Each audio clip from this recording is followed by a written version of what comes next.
my thoughts at the end of day 42. Can you believe it? America in shutdown.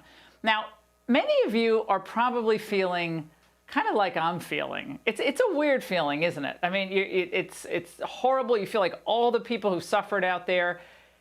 You're also living in kind of a time warp.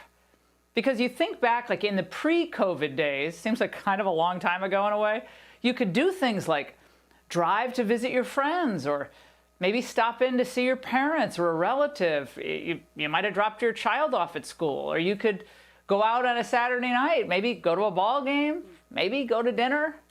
Now, in the pre-COVID world, you didn't have to walk around like you're playing medical dress up. You shook hands when you met someone or making a bet. You hugged your son's best friend when he made honor roll.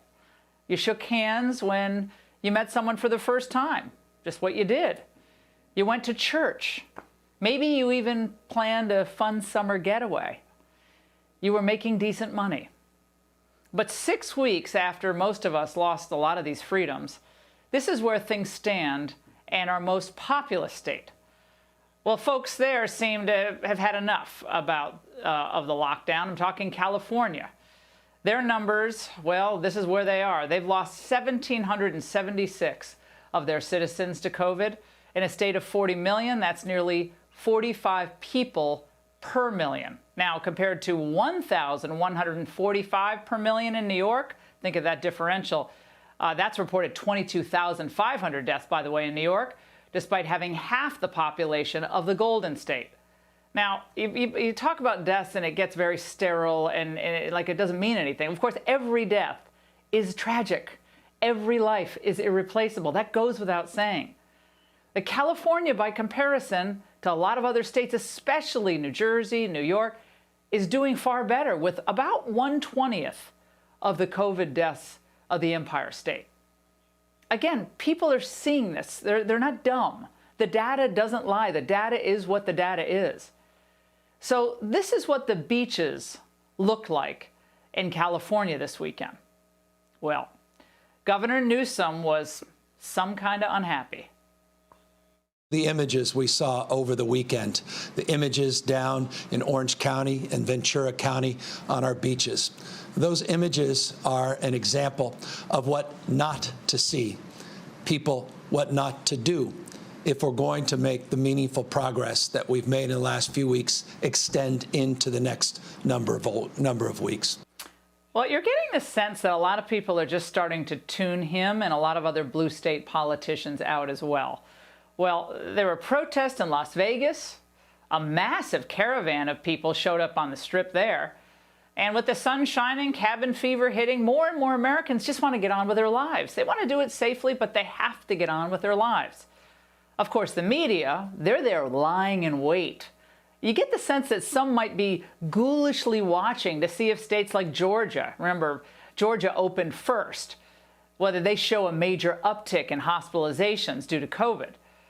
But as one Georgia barber shop owner told us on Friday, it's a matter of his survival as well. I had no income for the last 2 months. I own 3 barber shops. I also cut hair myself. And us being out of work is no money coming in at all. So my question to the people out there, what should we do? Should we just just sit back and just wait for the government to bail us out? Or take advantage of the opportunity that we have and be as safe as possible and still, make as much money as we can and just play it safe. Meanwhile, remember pre-COVID when this was a story? The flu's already widespread in 5 states, and last year at this point, it wasn't widespread anywhere. The number of flu cases that we're detecting is much higher than we would expect to see at this point in time in any average year. You see all that red? I mean, how could you not? That should be a red flag about just how bad this year's flu season has gotten.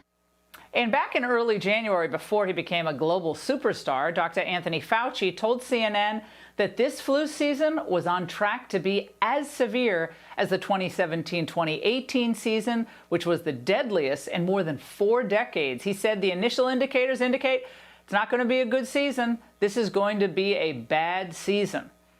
But after those initial warnings, the story seemed to kind of go away.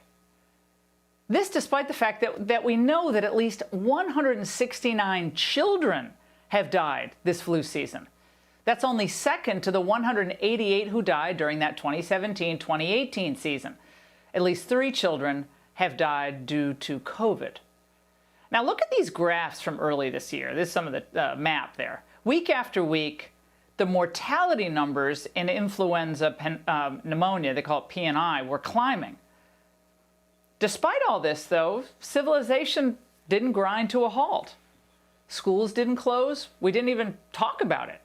Now, H1N1, the swine flu, was particularly vicious this year, whereas the B strain hit the young hardest.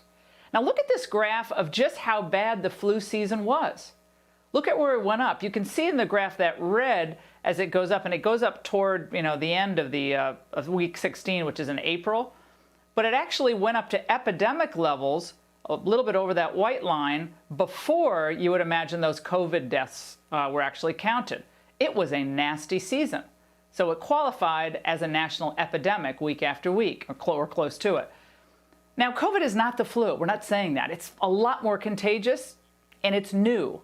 It hits the old hardest, young, relatively unscathed by it, relatively.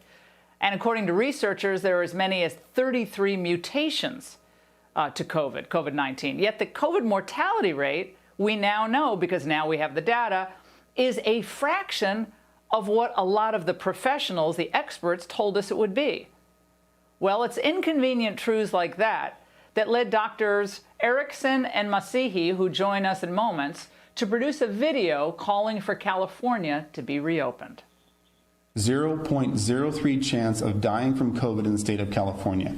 Does that necessitate sheltering in place? Does that necessitate shutting down medical systems? Does that necessitate people being out of work?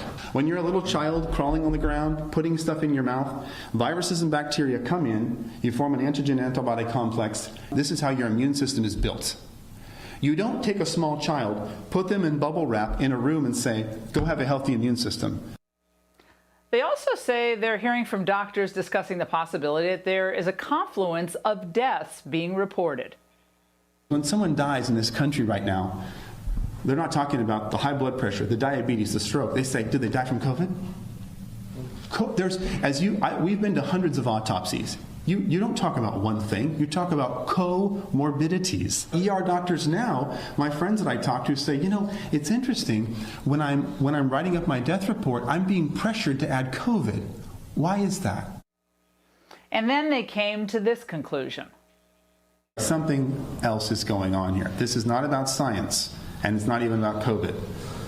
When they use the word safe, if you listen to the word safe, that's about controlling you. Well, big science, the medical establishment, whatever you want to call it, is already coming after them since their videos have gone, sorry for the pun, viral. Those are my thoughts at the end of day 42, America in shutdown.